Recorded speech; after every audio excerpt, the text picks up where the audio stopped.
What are we looking at here? We're looking at all these white flower heads. See all of them here? You can see a lot of them in the field up there. That's Queen's Anne lace or wild carrot. It's a biennial. It flowers a second year, so all of these plants you're seeing now are second year plants. There's probably just as many first year plants, but they're not as obvious because they don't flower. But the first year, all the energy goes into the root in hopes that on the second year, the plant can thrive enough to produce seeds, flowers and seeds. Of course, producing flowers and seeds is very kind of expensive for the plant. And by that, I mean it requires a lot of, energy stored in roots or brought up from the soil. Wild carrots are considered a noxious weed because there's just so much of it, and it spreads quite rapidly. Over here, we can see those are curly dock, and that's the seed head. Over here it looks like we have some goldenrod too, but the wild carrot is what I really wanted to point out. So different. Now, if you dug one of those up and smelled the root, you would immediately be able to tell that it's carrot. But the second year roots are extremely woody. Yeah, usually they're picked in the first year in the fall or that second year in spring before they start, converting all that energy in the root into plant material, to produce the stalks and the flowers and everything. But I haven't found good wild carrots ever. They've usually been pretty scrawny and pretty tough no matter what time I've picked them. We're looking at a very small staghorn sumac. These flower heads are just about ready. They get really red. And what you can do is cut them off.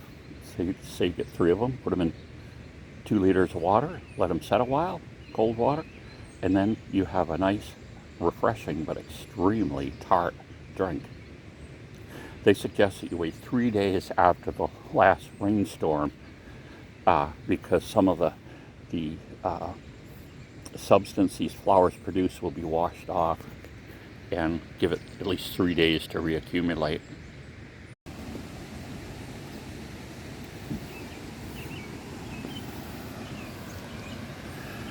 Okay, we got a hydroelectric jam. Maine's in a big controversy because CMP wants to run some power lines from a big hydroelectric project in Canada down through Maine to Massachusetts. And of course there's a big fight about this for the environment. But also, it's funny. I remember just a few years ago, everybody's celebrating getting rid of hydroelectric power because it deforms the river. Some fish, even though they're fish ladders, may not be able to get over them to spawn and different things like this. But suddenly now, hydropower is green again. And frankly, I'll tell you, I'm going to this poll thing tonight.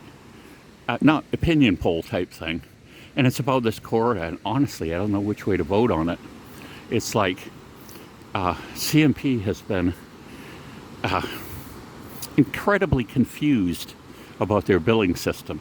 Look, it took a long time for them to admit that there were a problem with their software, the new software they were using that was recording customers' bills, and some people had bills that were thousands of dollars higher than they should have been. And it took a very long time for Central Maine Power to admit openly that they goofed up. And, it got on the news, local news and everything. Went through a pretty big rigmarole till they finally said, oh, we have new software, there might be a mistake. But as far as I know, they haven't resolved the conflict completely. The milkweeds, the tops are cut off. That's interesting. Ooh, look at the aphids on these. We gotta get closer for this. Look at that. Those are all aphids that are on top. Those little yellow dots, aphids. Wow. Look at that. They're really doing a job on these milkweeds. I've never seen so many aphids before on a wild plant. Here's a Queen Anne's lace or wild carrot up close and personal. You can see how the flowers are arranged. You can see it's just wild carrot. You can see the carrot type leaves. And if we were to pull this up, which I'm not going to do here, it would have a root that smells very much of carrot. This contraption we're looking at is an eel ladder. In other words, eels can, when this is in operation, it isn't right now, it doesn't have water in it right now, powered, independent powered with the sun. They probably have specific times of the season they run it, but eels can go up this and end up getting past the dam.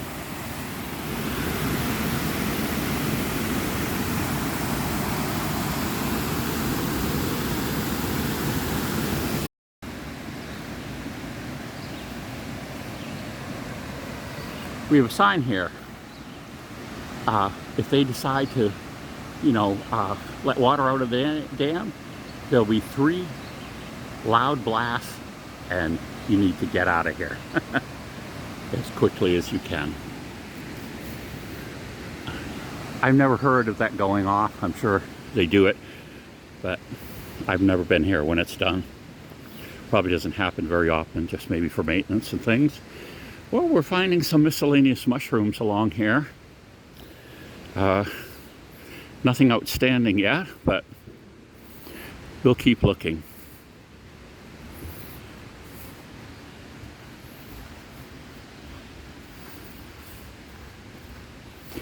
We're on the Powder Mill Trail. It's in Shaw Park off of Gambo Road in Windham. We go on in the Windham side because there's less walking to get to where I want to get to. Here is one of the features, why it's called the Powder Mill Trail. You can see the circular foundation. This is what's left of the powder mill. Now there would be 2 huge stone wheels that would turn. They have like an axle, and they'd turn. One would be on one side and one would be on the other side, and they would go around and grind the powder. Needless to say, back in history, many people died here. They had no shortage of workers because it paid double of what other non-skilled labor cost. So they had no trouble replacing people. Eventually the owners, it changed hands a couple times. Even the owner's son at one time was killed. But it continued on. It was very important during Civil War and other times to make this gunpowder. Here we've got a diagram that shows, of course, this would be encased in a building, but you can see the large wheels here that would turn around, and this is all water power. We're very close to the river, which I showed you the dam before, that's been put in modern times, and that would have been the power source for this. Oriental Powder Mill, if you want to look that up and find more information about it. I have a little booklet which I enjoyed reading the history of it. I actually have a whole book to read about that. I've got to get back to that. I forgot about that till right now. But we'll dig it out and read it. Unfortunately, my stack of 2 read books, it's got more than 1,000 pages in my stack to read. So I need to do it.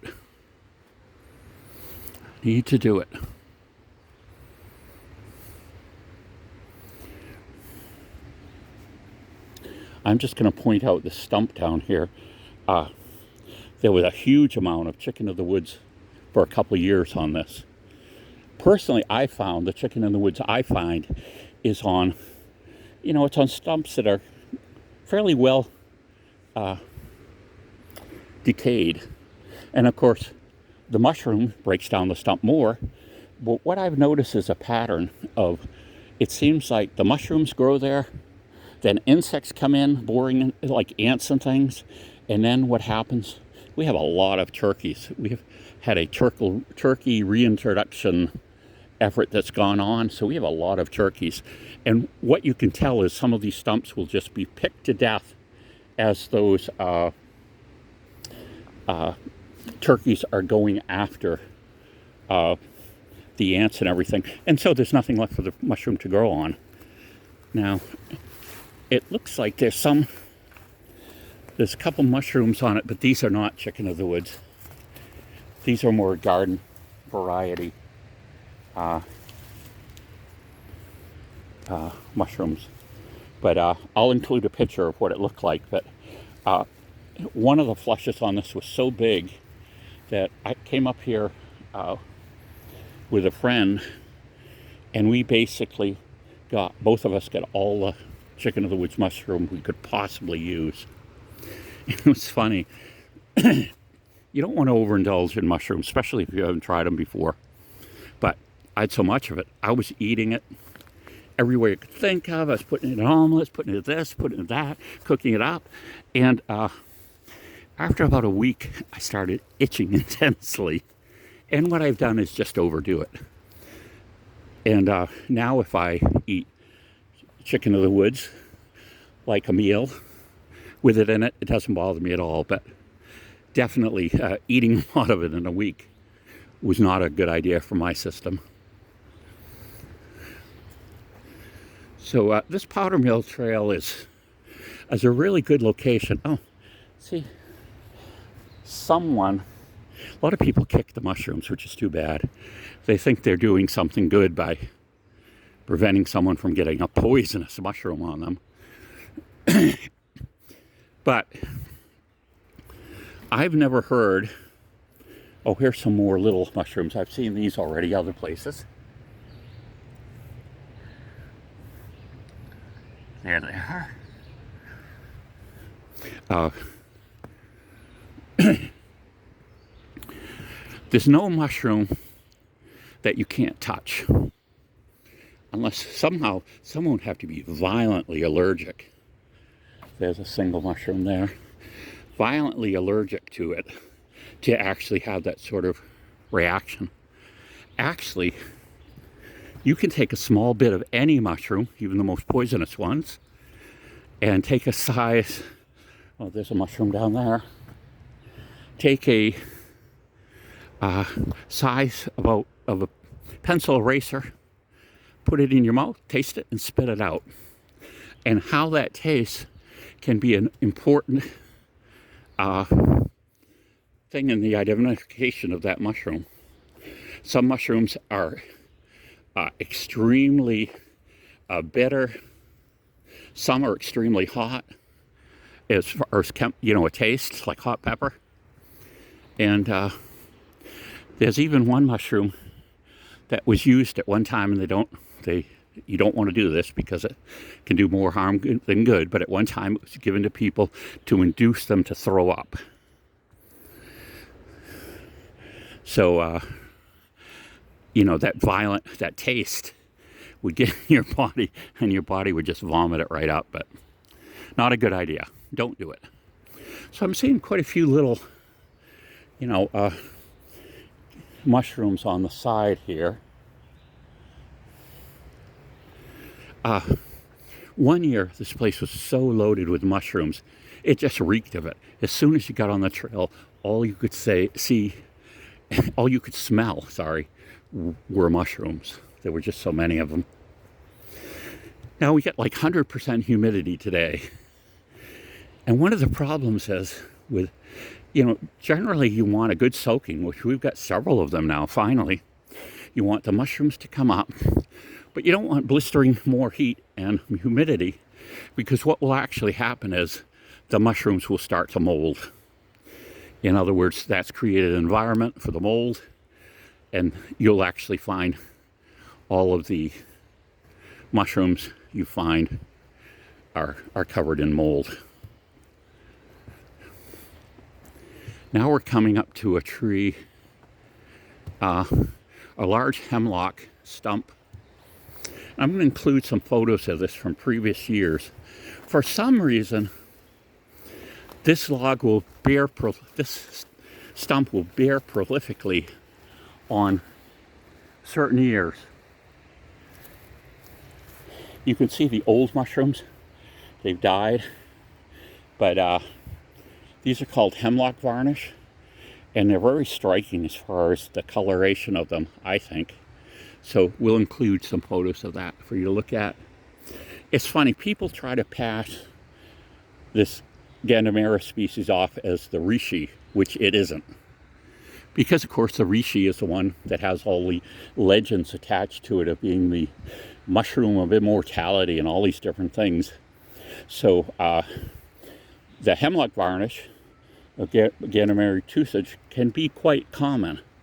So I've seen people that have gotten like a truckload of it, and they have it listed on some place like Facebook or something, and they're trying to sell it for like $25 a pound. And the only way they can possibly do that is by misrepresenting what it is.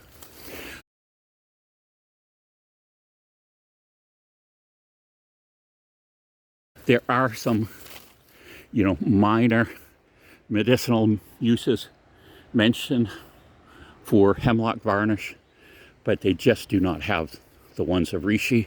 Reishi does not grow in the United States wild. Basically, if you're going to get it fresh, you're going to have to buy it from someplace that cultivates it, or you're going to cultivate it yourself.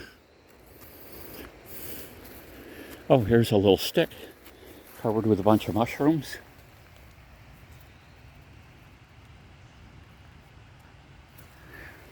Those are most likely turkey tails.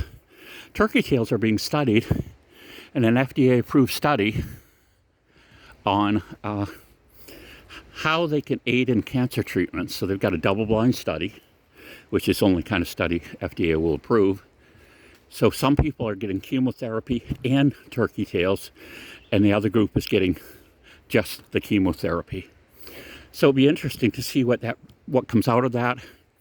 Of course, that study's going to take a long time.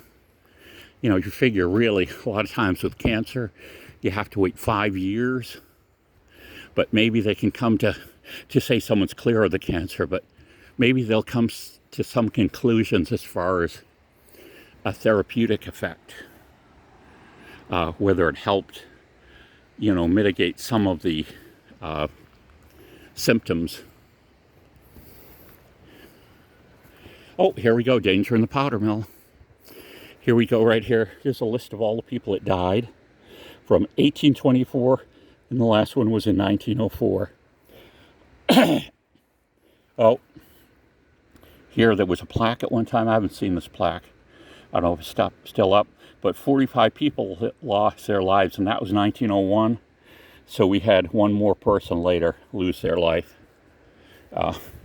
Very dangerous proposition, because a spark is all it needs to create a huge disaster.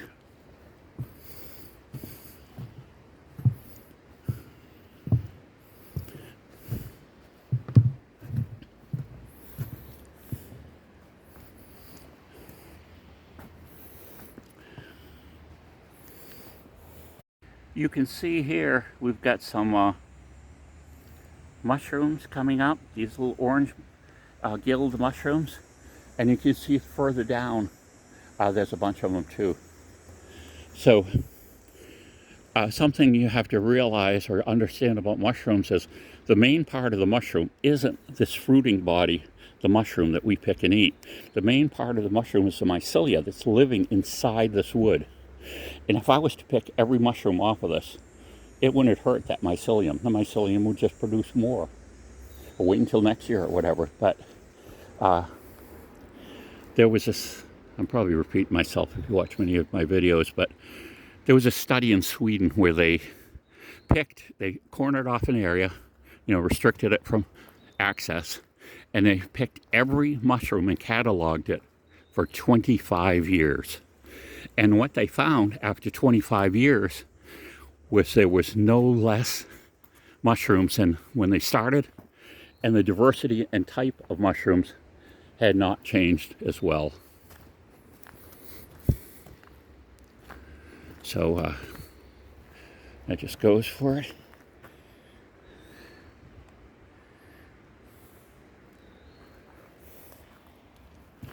Here's Partridge Berry, this little green plant here. It produces edible but bland red berries. The red berries of Wintergreen, which is a similar low-growing green plant, are edible and are very flavorful.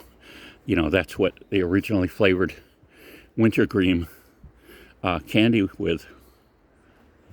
Now you can buy Wintergreen extract even as a synthetic because it has topical pain relief properties. A lot of your pain rubs that you put on you will have methyl salicylate, and that in fact is basically synthetic wintergreen oil.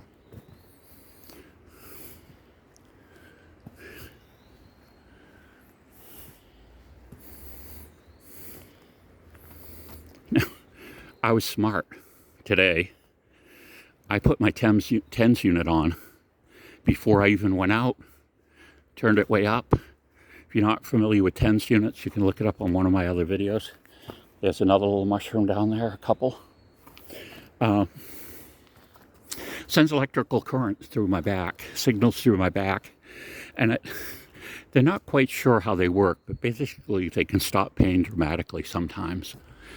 And this is certainly allowing me, I think I'm going to be able to do this whole loop, and I haven't been able to do it for a while.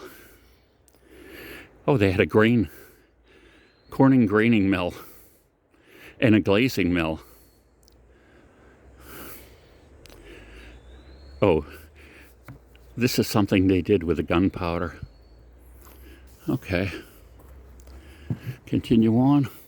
And we're going to go on the backwards loop.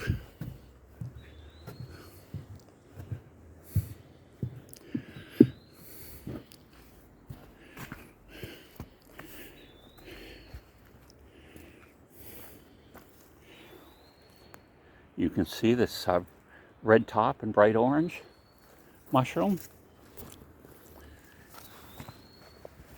And you can see it here in its smaller form. I'm pretty sure these are Amanita jacksonian. I got the name. I'll post the name. But this is the one kind of edible species of Amanitas that contains so many really, really poisonous mushrooms. So I've never got up the courage to try one of these, even though I'm pretty sure of my ID.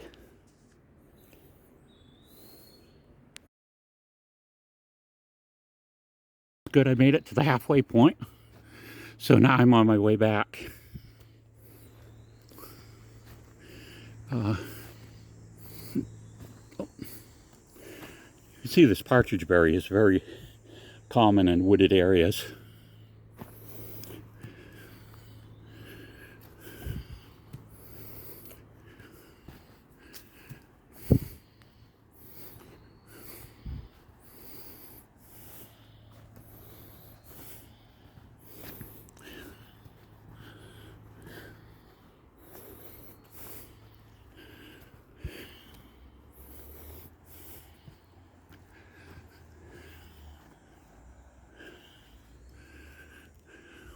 The mosquitoes have found me. That's funny, there weren't any before, but there are now. And I've neglected to bug spray myself. Of course, the big problem in Maine and other places isn't the mosquitoes, it's the ticks that carry Lyme disease.